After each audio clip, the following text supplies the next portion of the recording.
নমস্কার, welcome to my channel. আজকে আমি আপনাদেরকে পুর ভরা বেগুনের একটা রেসিপি তৈরি করে দেখাবো। এটা খুবই সুস্বাদু একটা খাবার।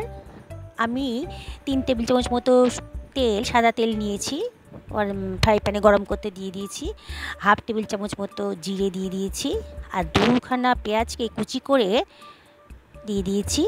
দিয়ে একটু ভাজা ভাজা মতো করে নিচ্ছি, যাতে পেঁয়াজের কাঁচা ভাবটা চলে যায়।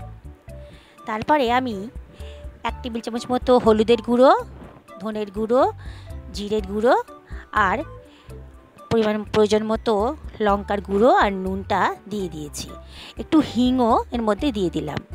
দিয়ে একটুখানি কাঁচা লঙ্কা দিয়ে দিয়েছি।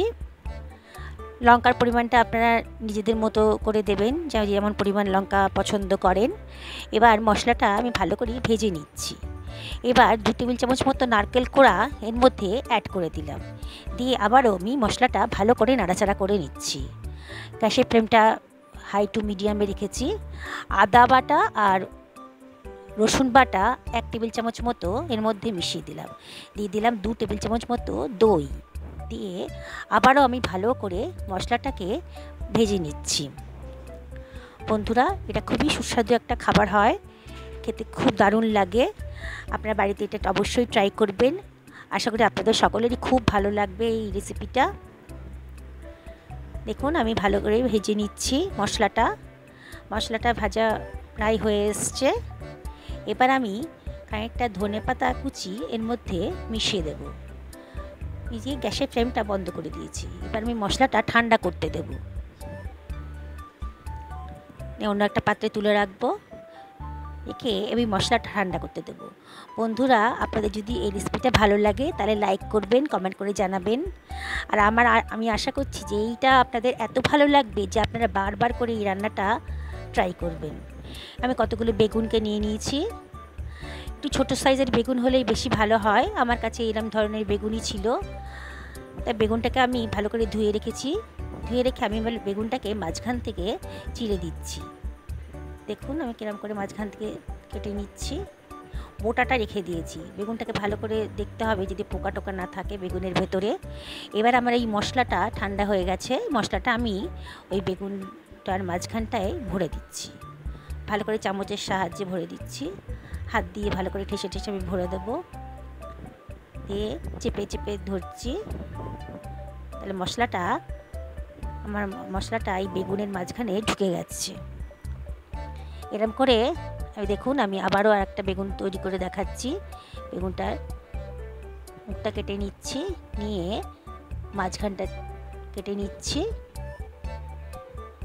নিয়ে এবার আমি মশলাটাকে ভালো করে চেক করে নিতে হবে যাতে পোকা টোকা না থাকে। এবার এই মশলাটা আমি এই মাঝখানটায় ভরে দিচ্ছি। দিয়ে বেগুনটাকে একটু চাপ দিয়ে ধরলে পরেই বেগুনটা মশলাটার মধ্যে ঢুকে যাবে। এইভাবে আমি সমস্ত বেগুনের মধ্যে মশলাটা পুর ভরে নেব। এবার আমি কড়াইতে 2 টেবিল চামচ মতো সাদা তেল দিয়েছি। এবার বেগুনগুলোকে ওর মধ্যে দিয়ে দিচ্ছি।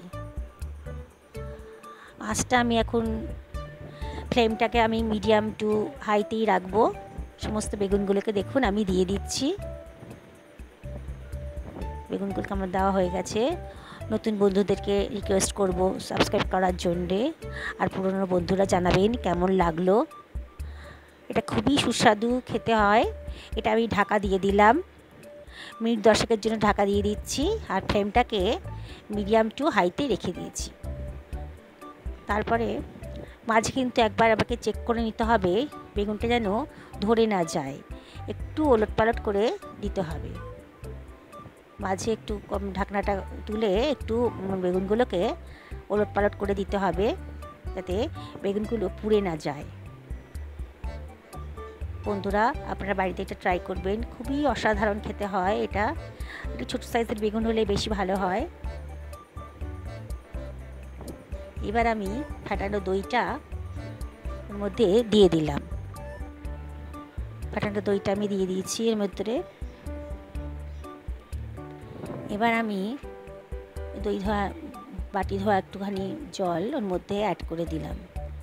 দিয়ে আমার যে বেঁচে থাকা যে মশলাটা বেঁচে ছিল ওই মশলাটাও এর মধ্যে দিয়ে দিলাম। রান্নাটা খুবই অসাধারণ হয়, লুচি পরোটা রুটির সাথেও খুব ভালো লাগে খেতে।